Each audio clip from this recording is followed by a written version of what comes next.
대림제지 한번 보도록 하겠습니다. 대림제지 1837원 10% 단기로 한 2200원 보고 매수했는데 진당 부탁드립니다라고 하셨습니다.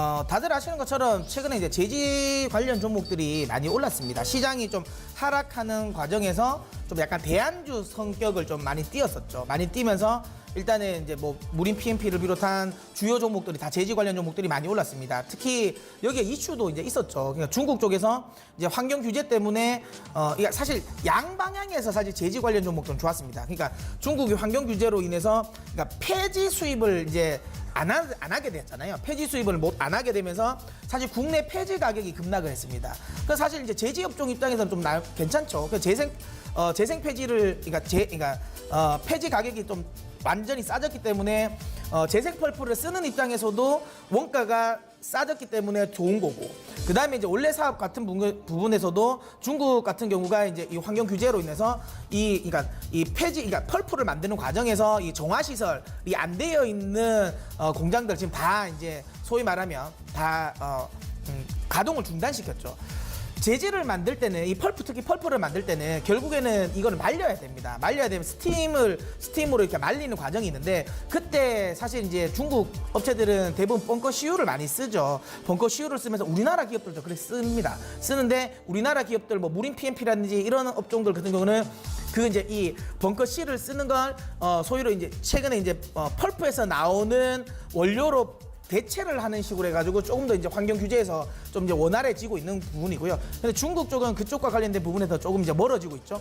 그러다 보니까 이제 기술력이 안 되고 그런 업종들은 지금 다 제지 생산을 못하게 만들었잖아요.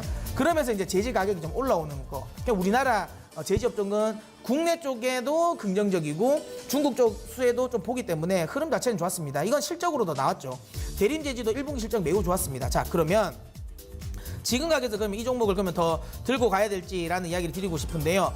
만약에 시청자님이 이 종목을 좀 중기적으로 대응한다고 생각했으면 저는 매도 의견을 드렸을 거예요. 그러니까 중기적으로는 들고 가지 말라는 이야기를 드렸을 건데, 단기로 보셨다고 하니까 비중도 많지 않아요. 그래서 저는 단기는 충분히 가능하다고 봅니다. 하지만 2,200원은 목표가는 좀 높다고 봐요.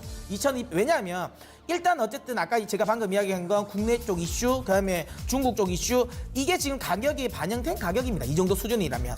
그리고 물론 시장이, 저는 단기적으로 제가 야자 타임을 통해서 또 설명을 드리겠지만 시장 관련 이야기는요. 어쨌든 이번 주까지도 계속 하락을 할 수도 있고, 그다음 다음 주 초까지는 하락을 할 수 있겠지만, 이제 저는 시장은 좀 하방을 이제 바닥을 좀 잡아가는 과정이라고 저는 나올 거라고 저는 보고 있어요. 그렇다면 그러니까 시장이 흔들리면서 거기에 대안주가 되었던 이런 제지주들은 차익 실현 매물이 나올 가능성이 저는 있다고 봅니다. 그래서 목표가를 많이는 잡지 마십시오. 단기적이라도 하더라도 전 2,000원 정도까지만 보십시오. 2,000원 정도까지만 보고 대응하시면 될 것 같고요. 손절가는 저는 1,600원 정도로 좀 짧게 대응하시면 될 것 같습니다. 이 정도로 하면 제가 보기에는 다시 한번 이야기지만 중기적인 관점에서 접근하지는 마시길 바랍니다. 아셨죠?